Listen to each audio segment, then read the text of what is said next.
출애굽기 21장 24절에서 25절 말씀을 보겠습니다.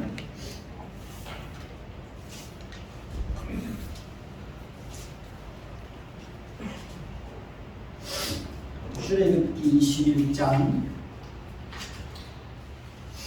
24절 25절 같이 보겠습니다.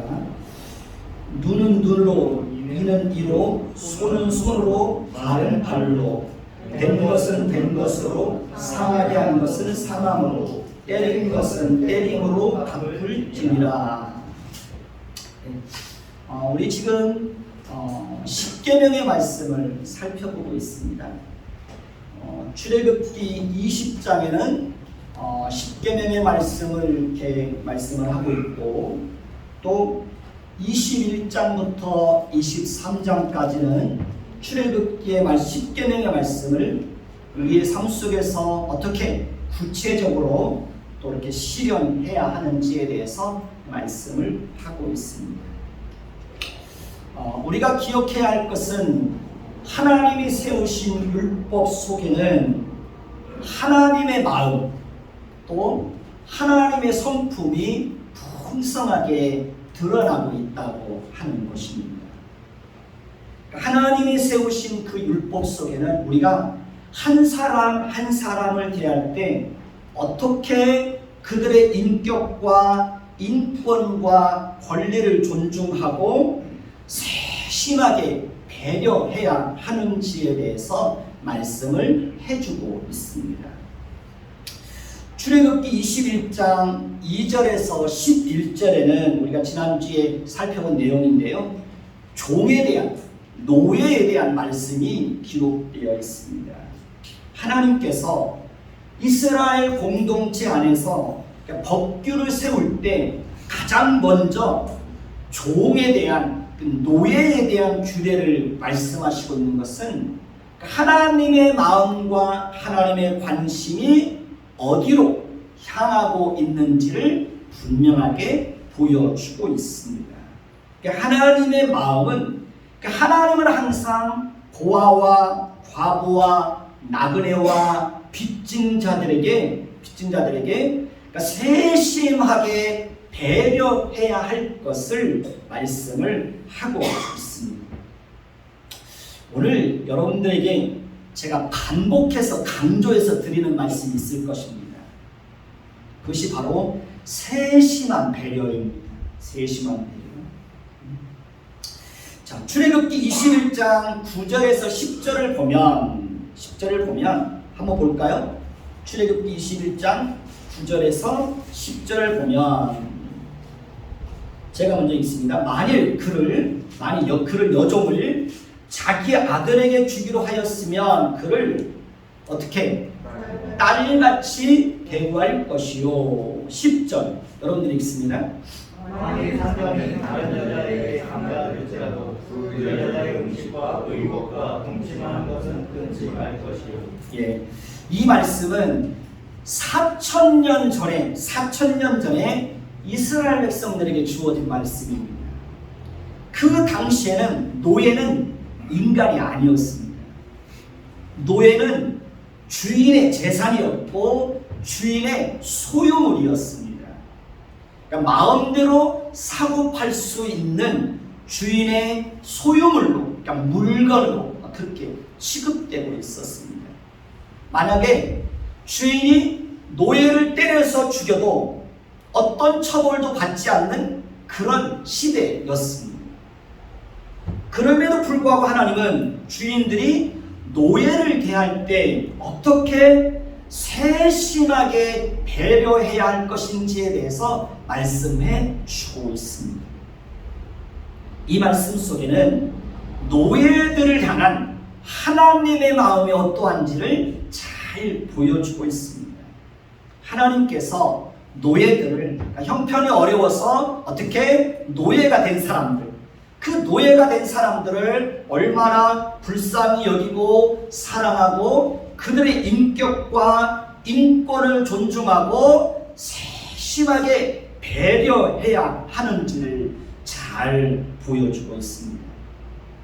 하나님은 주인들이 노예를 대할 때에 항상 따뜻한 마음으로 노예들을 대하기를 원했던 것입니다.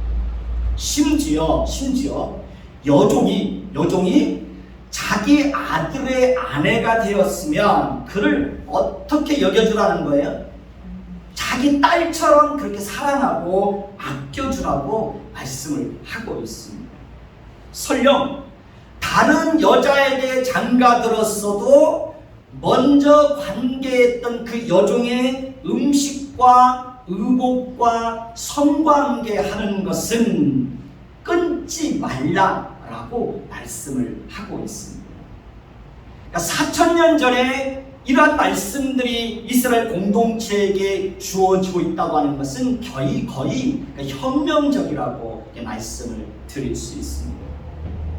하나님은 우리가 다른 사람들의 인격과 감정을 존중해 주고 항상 세심하게 배려하고 따뜻하게 대하고 특히 사회적 약자들을 대할 때 더 따뜻하게 대하기를 원하는 것입니다. 하나님은 우리가 모든 사람을 대할 때 타락하고 악한 본성을 따라 대하는 것이 아니라 하나님의 성품으로 세심하게 배려하기를 원하시는 것입니다. 오늘 말씀 21장 14절을 한번 볼까요? 21장 14절. 자, 같이 봅니다. 시작. 사람이 그의 이웃을 고의로 죽였으면 너는 그를 내 제단에서라도 잡아내려 죽일지니라. 이 말씀은 그러니까 계획적이고 고의적으로 의도적으로 악한 생각을 가지고 사람을 죽인 그런 죄에 대해서는 엄벌할 것을 말씀하고 있습니다. 사람의 생명은 그 다른 무엇과 비교할 수 없을 만큼 가장 소중한 것입니다. 그렇기 때문에 우리는 자기 자신의 생명은 물론 다른 사람의 생명도 어떻게 소중하게 여기고 다른 사람의 생명도 보호해 주어야 하는 것입니다. 그러니까 생명을 해야 하는 그 어떤 악한 일도 행하면 될까요? 안 될까요? 그러면 안 되는 것입니다. 오늘 말씀 15절 한번 볼까요? 15절 같이 봅니다. 시작. 자기 아버지나 어머니를 치는 자는 반드시 죽일지니라. 17절도 볼까요? 17절 거기 봅니다. 시작. 자기 아버지나 어머니를 저주하는 자는 어떻게? 반드시 죽일지니라 라고 말씀을 하고 있습니다. 10계명 제5계명에는 내 부모를 공경하라 라고 말씀을 하고 있습니다. 그러니까 부모를 공경하라는 말은 부모를 가볍게 대하지 말고 부모를 무겁게 여기라는 의미입니다. 그렇습니다. 우리는 부모를 대할 때 항상 예의를 가지고 따뜻하게 그렇게 대해야 하는 것입니다. 하나님은 부모에게 폭력을 휘두르고 부모에게 말을 함부로 하는 자들에 대해서는 엄벌할 것을 말씀을 하고 있는 것입니다. 그래서 우리는 부모님을 대할 때에도 항상 부모의 형편과 상황을 고려해서 어떻게 세심하게 부모의 입장을 배려를 해야 되는 것입니다. 오늘 말씀 24절, 25절을 보십시다. 24절, 23절부터 보십시다. 23절 제가 있습니다. 읽은 말씀이지만요. 그러나 다른 해가 있으면 갑되 생명은 생명으로 된 것은 된 것으로 상하게 한 것은 상함으로 때린 것은 때림으로 갚을지니라. 이 말씀은 상대방이 나에게 고통과 상처와 아픔과 손해를 끼치게 한 만큼 그대로 돌려주라는 그런 의미가 아닙니다. 이 말씀은 지나치게 보복하지 말라는 그런 의미가 담겨져 있는 것입니다. 성경은 근본적으로 보복하는 것을 금하고 있습니다. 왜냐하면 하나님의 나라는 하나님이 다스리는 하나님의 나라는 서로 죽이고 죽는 살생의 나라가 아니기 때문에 그렇습니다. 하나님은 오히려 보복하는 것을 철저하게 누구에게 맡기라고 하십니까? 하나님께 맡기라고 말합니다. 하나님께서 반드시 억울함을 풀어주실 때가 있기 때문에 그렇습니다. 솔직히 우리가 살다 보면 억울하고 원통한 일을 당할 때가 있습니까? 없습니까? 많이 있습니다. 다른 사람을 통해서 상처와 고통을 당하고 손해를 입을 때도 있어요, 없어요? 그런 일들도 많이 있습니다. 그럴 때마다 우리는 내가 어떻게 그 사람에게 보복하려고 하기보다는 모든 것을 하나님께 맡기고 인내하며 기도할 수 있어야 하는 것입니다. 그러면 하나님께서 때가 되면 나의 억울함과 고통을 살피시고 하나님께서 반드시 선으로 갚아주실 때가 있을까요? 없을까요? 하나님이 반드시 갚아주실 때가 있습니다. 출애굽기 23장 4절에서 5절을 한번 볼까요? 출애굽기 23장 4절에서 5절을 보십시오. 출애굽기 23장 4절에서 5절. 4절 제가 읽습니다. 내가 만일 내 원수의 길 잃은 소나 나귀를 보거든 반드시 그 사람에게 돌릴 것이며 5절 여러분들이 읽습니다. 내가 만일 너를 미워하는 자의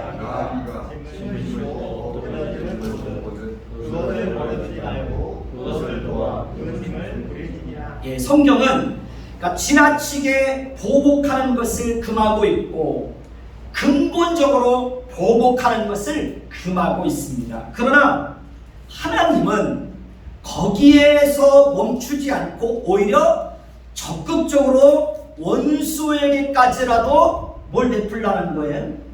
선을 행할 것을 말씀하고 있습니다. 만일 원수의 길리는 소나 나귀를 보면 어떻게 하라는 거예요? 반드시 그 사람에게 돌려주라는 것입니다. 만일 나를 미워하는 자의 나귀가 짐을 싣고 엎드러짐을 보거든 그것을 버려두지 말고 그것을 도와 그 짐을 부릴지니라 라고 말씀을 하고 있습니다. 예수님은 심지어 원수까지라도 어떻게 하라고 말씀하십니까? 원수까지라도 사랑하라 라고 말씀을 하고 있습니다. 그러나 솔직히 우리에게는 그렇게 할 능력이 있나요, 없나요? 솔직히 우리에게는 그럴 만한 능력이 우리 안에는 없습니다. 우리에게는 원수에게 선을 행할 능력도 없고 더욱이 원수를 사랑한다는 것은 우리에게는 불가능한 일입니다. 우리는 그것을 행할 수 없습니다. 그러니까 하나님의 은혜가 우리에게 임하고 성령 하나님께서 우리의 마음과 생각을 다스려 주시고 우리 안에 우리 마음속에 하나님의 성품, 긍휼히 여기는 마음, 불쌍히 여기는 마음이 우리 안에 충만히 임할 때 그때 비로소 우리는 우리의 능력과 우리의 결심과 우리의 의지와 노력으로가 아니라 하나님의 능력으로 원수에게 선을 행하고 원수에게까지라도 사랑하는 자리에 이를 수가 있게 되는 것입니다. 솔직히 솔직히 우리는 보복하는 것이 더 쉽고 원수가 어려움을 당할 때 모른 척하고 외면하는 것이 훨씬 더 쉽습니다. 그렇게 하는 것은 특별히 노력하지 않아도 됩니다. 왜냐하면 우리는 이미 타락하고 악한 본성을 가지고 있기 때문에 그 악하고 타락한 본성을 따라서 생각하고 행동하면 그냥 모든 일은 자연스럽게 이루어지기 때문에 그렇습니다. 그러나 원수에게 선을 행하고 원수를 사랑하는 일은 정말 많은 노력이 필요합니다. 오래 참아야 되고요. 전적으로 하나님의 은혜가 우리에게 임할 때 그것은 가능한 것입니다. 왜냐하면 그것은 타락하고 부패한 본성을 거스려서 해야 하는 일들이기 때문에 그런 것입니다. 악한 본성을 거스려서 선을 행한다고 하는 것은 우리의 힘으로는 불가능한 거예요. 하나님이 우리에게 은혜를 주실 때 악한 본성을 거스려서 선을 행할 수가 있게 되는 것입니다. 그럼에도 불구하고 우리가 나를 미워하고 힘들게 하는 사람들에게까지라도 선을 행하려고 한다면 솔직히 낙심할 일들이 참 많습니다. 오히려 더 힘든 일들도 많이 있습니다. 나를 힘들게 하는 사람에게 선을 행하려고 하면요 정말 어렵습니다. 어려워요. 그럼에도 불구하고 우리가 오래 참고 인내하며 지속적으로 선을 행하려고 한다면 하나님은 반드시 우리 안에 그 선을 행할 수 있는 능력을 주시고 때가 되면 반드시 하나님께서 더 풍성한 은혜로 갚아주시는 것을 충분히 경험할 수 있습니다. 출애굽기 22장 1절에서 15절에는 보면 배상에 대한 말씀이 기록되어 있습니다.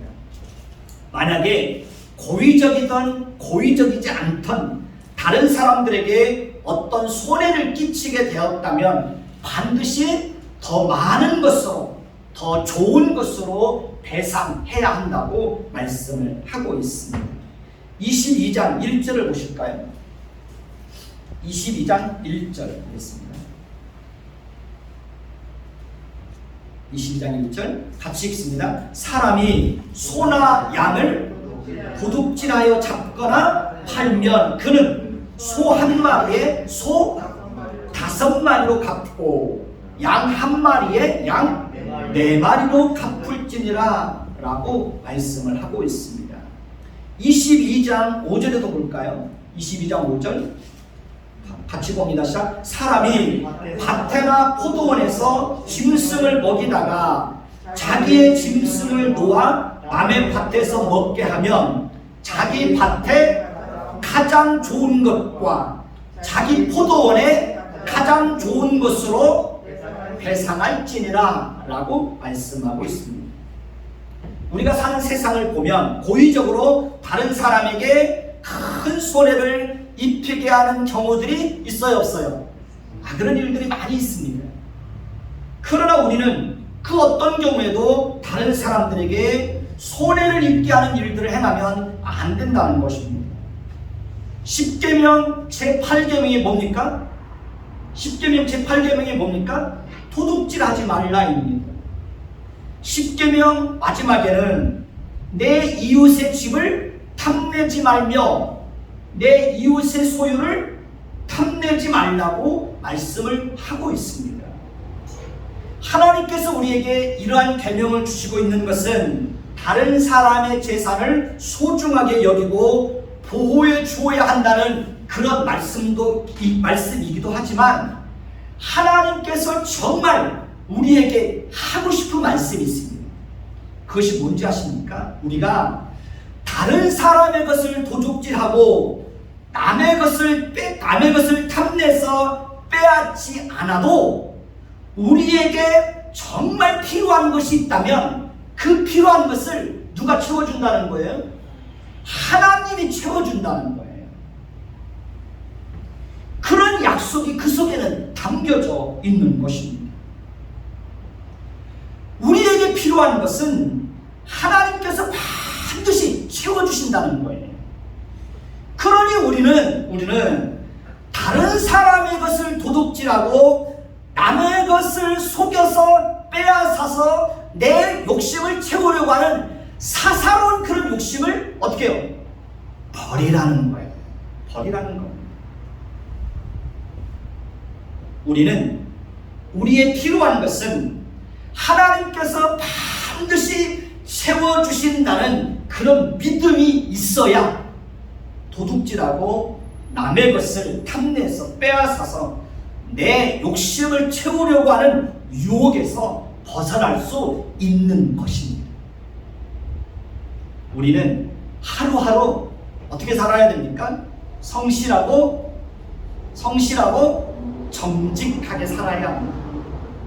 우리는 작은 수입에도 어떻게 해요?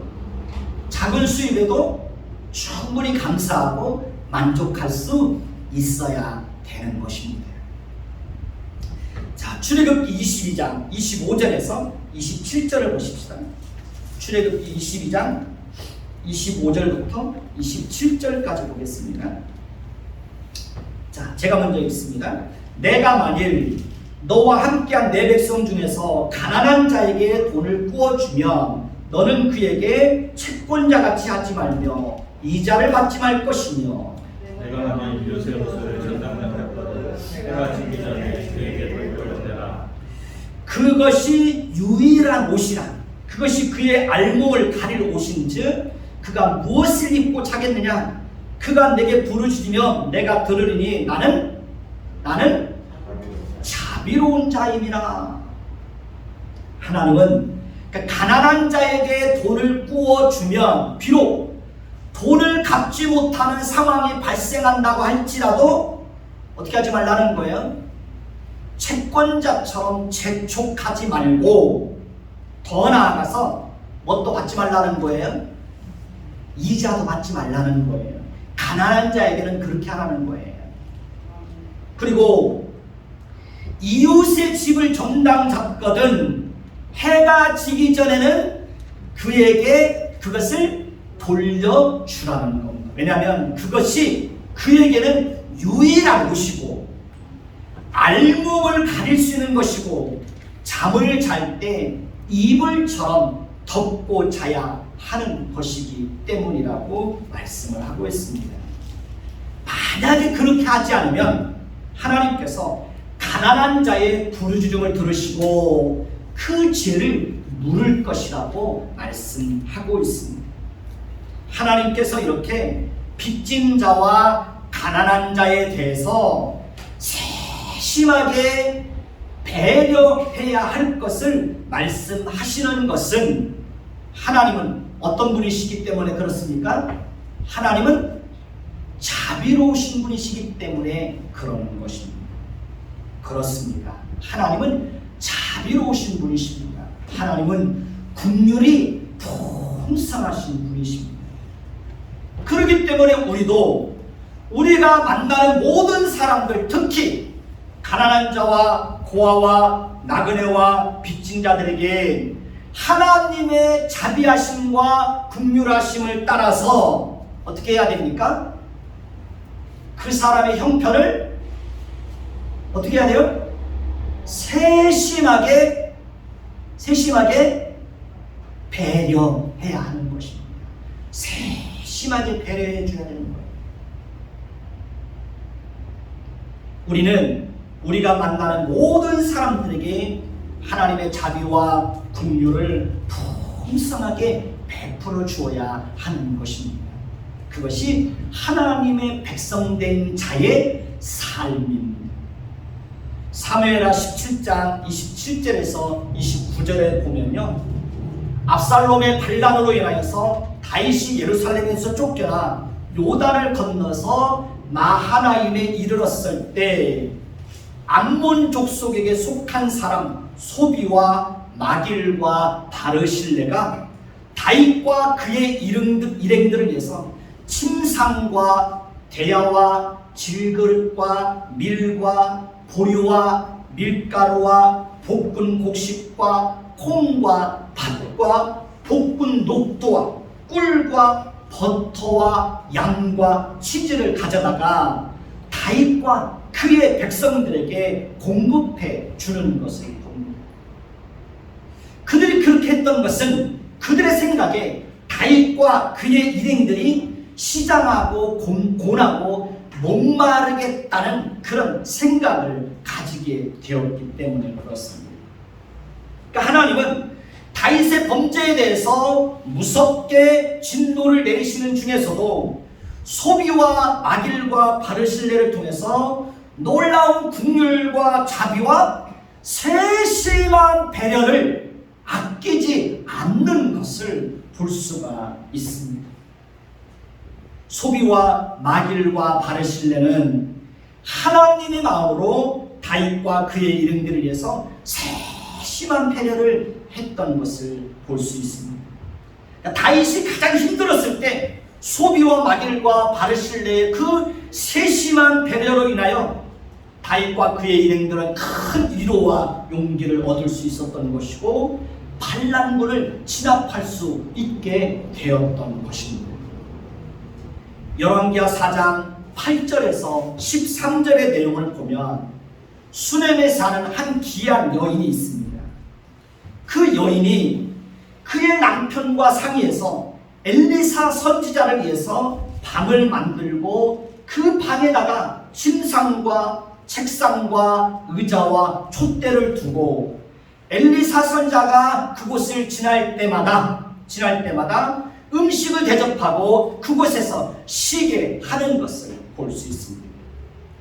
하루는 엘리사가 그 집에 들어가서 방에 들어누워 있는데 수넴에 사는 그 귀한 여인이 자신을 위해서 행한 여러 가지 일들과 그 세심한 배려에 깊은 감동을 받게 됩니다. 그리고 하나님은 그 여인에게 아들을 주어서 큰 기쁨과 위로를 베풀어 주시는 것을 알 수 있습니다. 그 여인은 본래 아들을 낳을 수 없었고 남자 또한 늙어서 아이를 가질 수 있는 가능성이 전혀 없었습니다. 그럼에도 불구하고 하나님께서 그 여인에게 은혜를 베풀으셔서 생명을 잉태하게 하시고 아이를 가슴에 안는 그런 축복을 베풀어 주셨습니다. 우리도 이렇게 하나님의 자비하심을 따라서 하나님을 두려워하는 자들과 고아와 과부와 나그네와 빚진 자들과 고통 가운데 있는 사람들에게 그들이 처한 형편을 따라서 어떻게 해야 됩니까? 어떻게 해야 돼요? 세심한 배려를 할 수 있어야 하는 것입니다. 우리 황일천 성도님이 저희 단지에서 노인의 회장을 하시면서 그 노인들을 그렇게 세심하게 잘 보살펴 주십니다. 아침마다 출근하셔가지고 혼자 사는 분들에게 일일이 다 안부 전화하시고 어떻게 보면 자식들보다 더 잘하는 거예요. 그 노인들의 필요한 것들 다 이렇게 심부름 해주시고 그런 거죠. 참 아름답죠. 그러니까 동네 사람들한테 다 이렇게 칭찬을 받으시죠. 출애굽기 23장을 볼까요? 출애굽기 23장 10절에서 12절을 보십시다. 출애굽기 23장 10절에서 12절. 10절 제가 있습니다. 출애굽기 23장 10절에서 12절. 너는 6해 동안은 너의 땅에 파종하여 그 소산을 거두고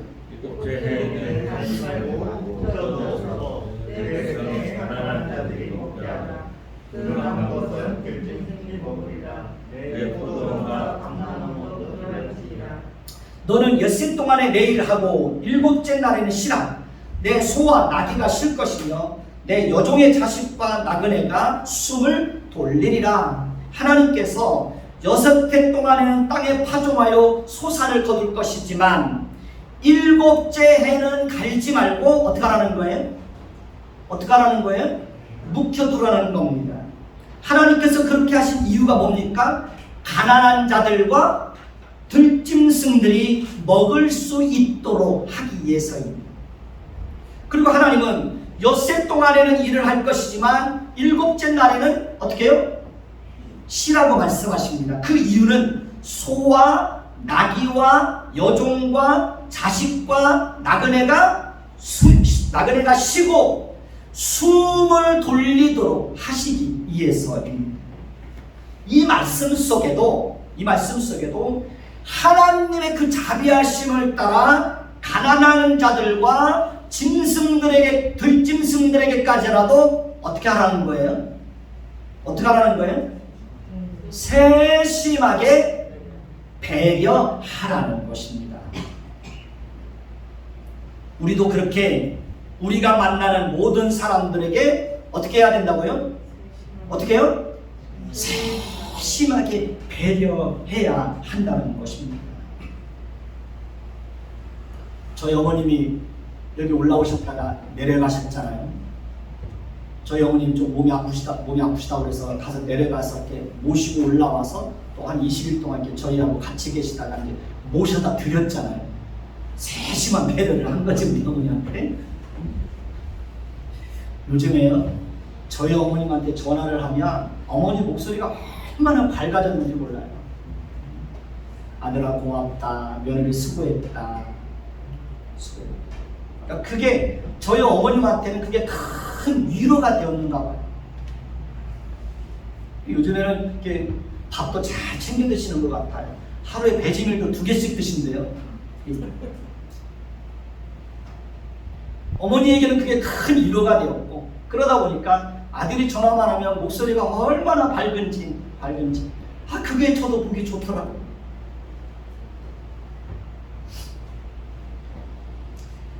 우리는 모든 사람들에게 어떻게 해야 된다고요? 세심하게 배려해야 됩니다. 세심한 배려는 뭘까요?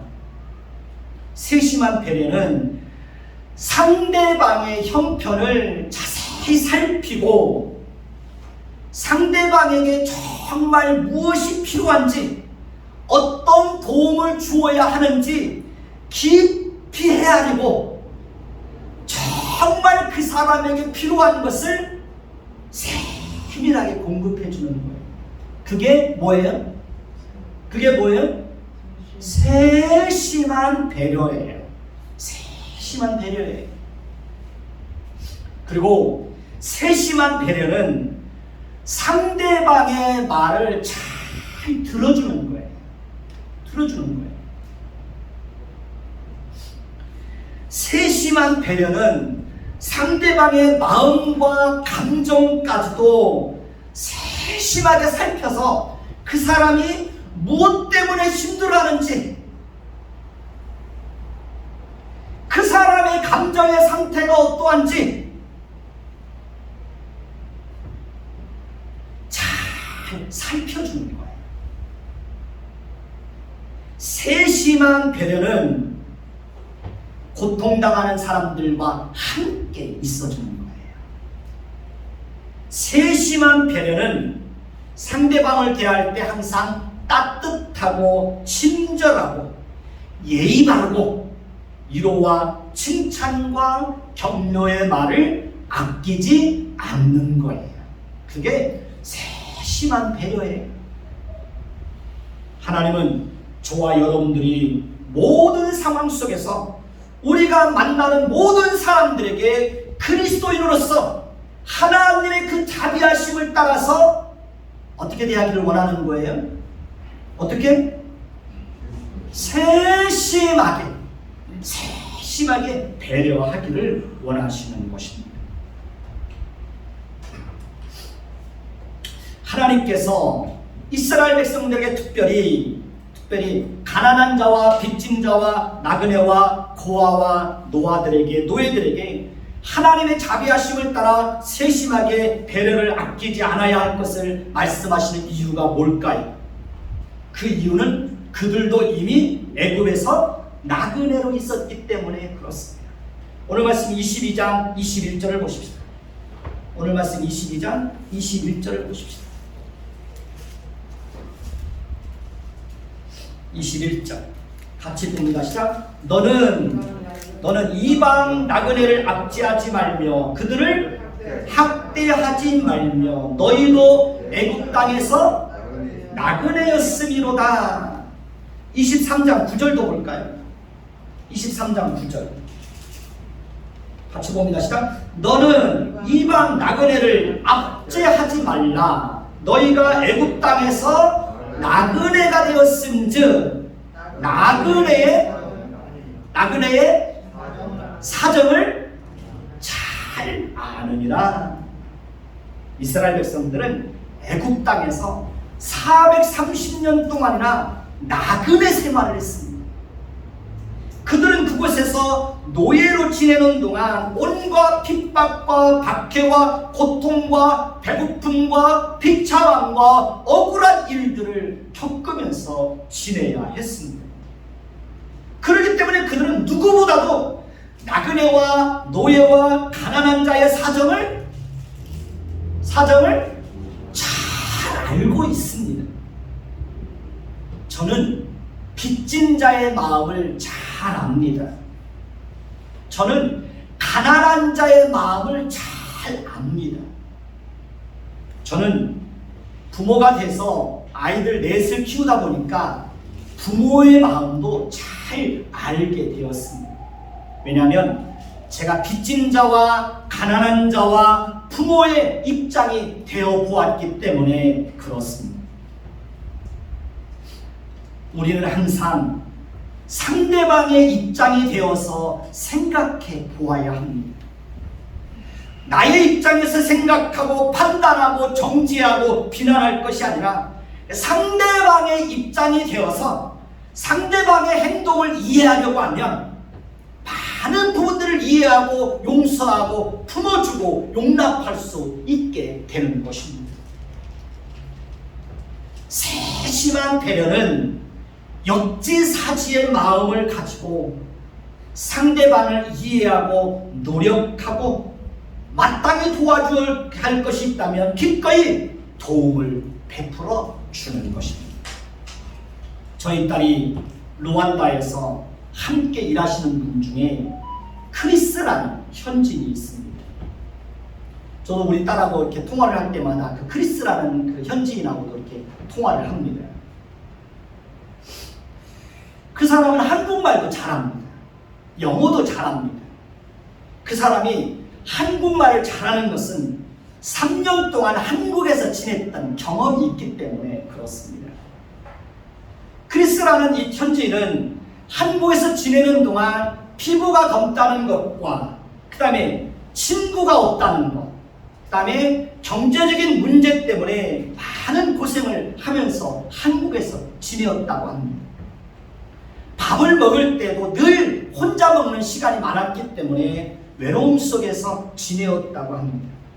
그런데 지금은 우리 딸 기쁨이와 함께 그 루안다에서 같은 사무실에서 같은 일을 하고 있는 것입니다. 크리스라는 친구는 본인이 한국에서 나그네로 지내면서 이방인의 땅에서 나그네로 산다는 것이 얼마나 힘들고 외로운지 잘 알고 있기 때문에 우리 딸을 많이 도와주고 세심하게 배려해 준다고 합니다. 현지인에게 뭐 이렇게 연락을 해서 우리 딸 집에 뭘 수리해야 될 일이 있으면 이 친구가 연락해주고 함께 있어주고 그런다는 거죠. 얼마나 고맙습니다. 우리 딸이 그러는데 그 친구에게 오토바이가 꼭 필요하다고 합니다.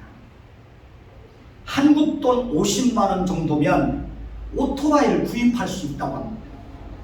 지금은 자전거를 타고 출퇴근을 하고 있고 또 교회가 멀어서 부인과 아이를 데리고 자전거로 이동하기에는 너무 힘들고 불편하다고 합니다. 크리스가 일하고 받는 월급은 한국 돈으로 30만 원 정도 된다고 합니다. 그러니 오토바이를 사고 싶어도 살 수 있는 형편이 돼야 안 돼요? 오토바이를 살 수가 없는 거죠. 2달 월급을 다 투자해야 겨우 오토바이를 살 수 있는데 그러면 생활이 안 되잖아요. 오토바이를 사고 싶어도 살 수가 없는 거예요. 그래서 저희 교회에서 11월 셋째 주에 드리는 추수감사주일 헌금으로 크리스에게 오토바이를 선물해 주려고 합니다. 그 생각을 하다 보니까 기도하는 가운데 하나님이 저에게 그런 마음을 주어서 그래서 그렇게 하려고 합니다. 그래서 우리 딸한테 그랬어요. 기쁨아, 크리스한테 말하지 말고 기도하라고 그래. 하나님이 주실 거라고 꼭 말해줘. 아빠가 11월 달에 오토바이 살 수 있도록 추수감사주일 헌금 보내줄게. 크리스에게 오토바이를 선물해 줄 수 있도록 여러분들 기도해 주십시오. 하나님은 하나님의 백성들인 저와 여러분들이 이 땅에서 살아가는 동안 그렇게 누군가에게 어떻게 하기를 원하는 거예요? 어떻게 하기를 원하는 거예요? 세심하게 배려하기를 원하는 거예요. 세심하게. 우리가 세심한 배려를 하며 살면 우리가 사는 세상은 정말 따뜻한 세상이 될 거예요.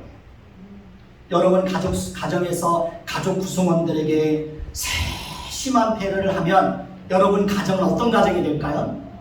어떤 가정이 될까요? 따뜻한 가정이 됩니다. 우리 교회 공동체가 서로를 향하여서 세심한 배려를 아끼지 않는다면 우리 교회 공동체는 어떤 공동체가 될까요? 세상의 그 어떤 공동체보다도 따뜻한 공동체가 될 거예요. 따뜻한 공동체.